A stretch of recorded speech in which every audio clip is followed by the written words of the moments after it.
Okay, you're probably going to want to start with your motherboard, and that's because it's easier to install most of the stuff for your motherboard before you put it in the case, especially if your case is small. Now, my case that I'm using for this is a mid-tower ATX. However, on the top end and on the back, it's a bit tight. It's a little bit difficult, especially if you've pre-installed your fans, to actually get that motherboard in there. So I actually don't have my fans installed yet. And trust me when I say, if you haven't yet taken a look at all of your parts, now's the time to pause the video and look at everything you've got. Now be careful to keep everything separated so you don't mix things up and accidentally lose things and stuff like that. But especially take a careful look at your case and see what it has to offer. As you're working on it, you're going to discover it's perhaps easier or harder than you thought. But don't worry, it's not impossible unless you bought a hunk of junk. Are there cases that are easier to work in? Yes. Are there necessarily larger cases? Not necessarily. There are ways to design cases so that they can be smaller but easier to put together. Unfortunately, there aren't a lot of them that are like that, but it is possible if you shop carefully. So open up your case. Look at what cables are coming out of the front input-output panel where the switches and ports are and jacks. Look at what fans come with the case. Now, the case I have was donated by my niece's uncle, so this case does not have the original fans with it, and the fans that he sent with it weren't actually going to work out because I didn't have an appropriate controller for them. They use the SM-JST connectors, and I don't have a controller that can handle that. So I had to get rid of those and put in other fans. So you're going to see LED fans, and you're going to see two different kinds of ARGB fans. So you can, kind of get an idea of what that looks like as far as mounting these things and stuff. But we're going to start with the motherboard. So let me grab that. I've got it all right behind me here. Okay, so here is the Asus B760 ProArt Creator D4 motherboard. And it looks pretty bulky. And part of that is because around the shield for the rear input-output ports and jacks, there is this plastic piece that is protecting it. And I'm not sure if there's what specific other reasons there might be. You'll notice there's a blue tag hanging off there. That is because there's a layer of clear plastic protecting this. You can go ahead and just take that off at any point, but do it before you have anything plugged in back here, because if you wait until after you've plugged stuff in, guess what? You're going to have to take them all out and then remove the plastic. And I just want to talk a little bit about where you can find things on your motherboard. Now, typically motherboards are mounted like this, and this would be on the back side of the computer. And this is where you're going to put your CPU. And over here is where you put your memory or RAM. And then down here is where you're most likely going to want to install your graphics card. Now, one important note about graphics cards and SSDs is I've got a position here for SSDs. I've got two positions here for SSDs. And I've got a couple more. One more. Wait, no, one more, I think it is, for a full-sized one. And I think that's actually a mini one over here. But what you're going to want to do is you're going to want to look in your manual at the information about these ports. And because on some motherboards, they have them running on separate what are called lanes, which are basically circuits inside the motherboard that go to the processor. On other computers, however, they don't have that, and they actually share the lanes. And that often happens here with the main graphics card port or slot and the first of the SSD or M2 SSD positions. And that is a problem because if these two share lanes, that means if this is a 16 times slot, it will not be a 16 times slot anymore because it's sharing with the SSD next to it. So it may become an 8 times, it may become a 4 times, it may become a 1 time, which means that's going to significantly bottleneck the performance of your graphics card or GC. I don't call them GPUs because they're not. The GPU is like this is a CPU. The GPU is the similar kind of chip that's on the card, the graphics card.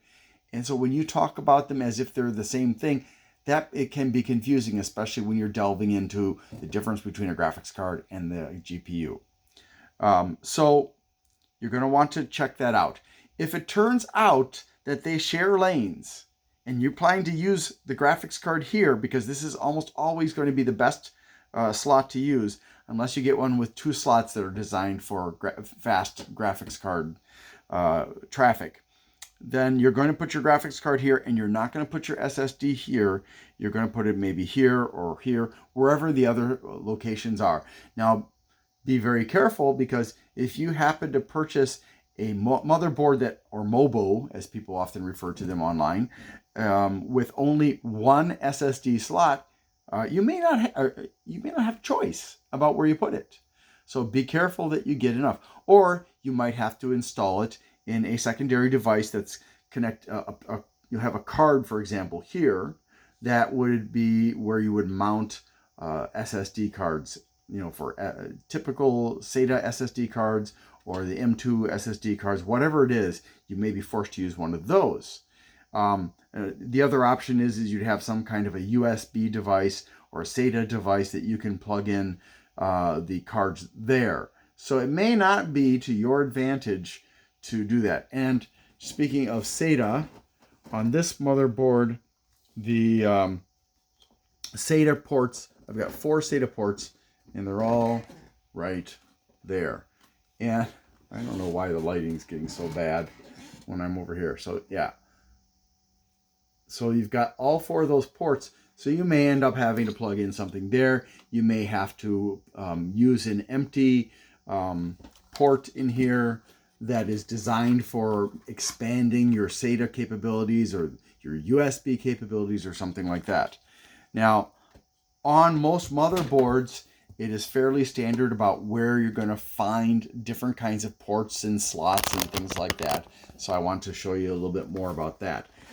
Now, along here, if you see ones like this that have a little tab on the bottom, like that, and it's got maybe 3 pins or 4 pins, then this is going to be where you're going to be plugging in what are called PWM plugs for the power of your fans, which is different from these white ones over here that have 1 pin missing in the middle. These are standard ARGB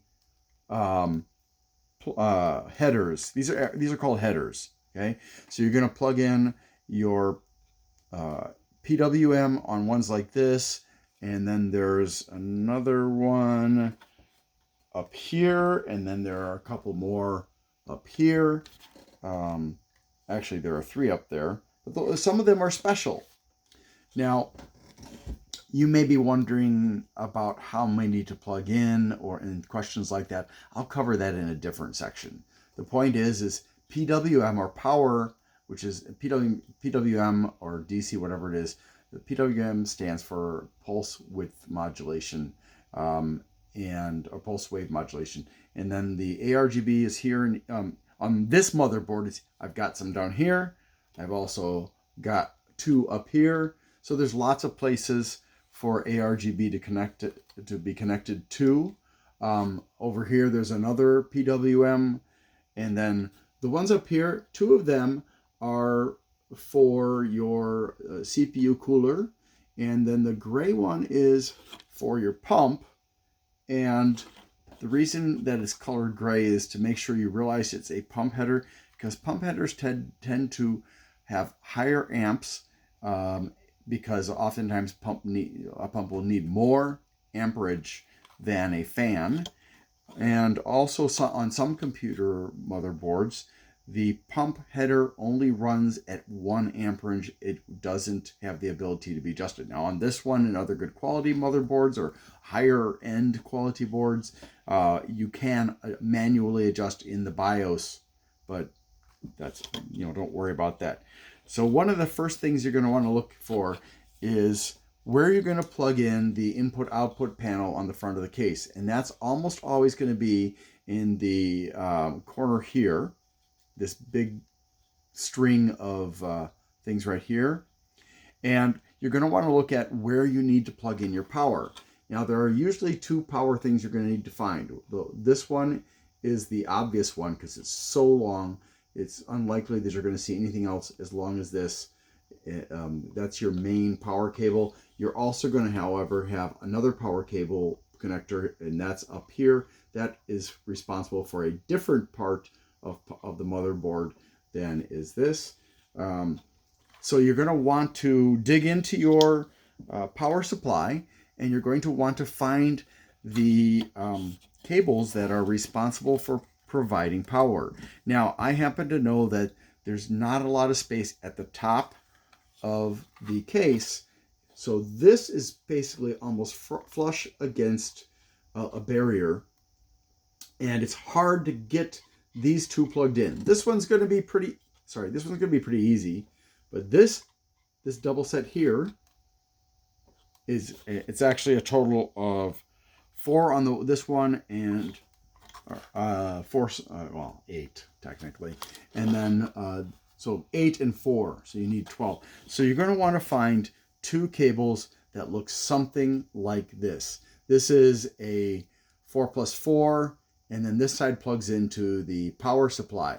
So you're going to want to look for possibly this. It really depends on what power supply you have as to how they have configured this at the factory. It could be straight 4 like this, or sorry, 8 like this. It could be like this. It could be 6+2. If you don't have the right one, you're going to have to contact the manufacturer and ask them, hey, I don't have the right connector for the power supply to go to power the motherboard. So what you're going to want to do is you're going to take one of these, and you can, if you look here, you can see there's a tab here and a tab there, and those are to catch the locking mechanism on the cable. So you can see those things right there, and those are important. You can't mount this the wrong way. If you do mount it the wrong way, you're going to break it. Also, if you are in doubt as to whether it's the wrong cable, because generally speaking, a power supply comes with lots of different cables. Let me show you later on in this video about that. But right now, I'm just warning you that you want to try and find the right cables for you right away. So what I want to do is, because there's very little space to work with when I've got this up there inside of the case later, I'm going to install these prior to plugging it into the case. I'm not going to install it right now because then there are 2 tails.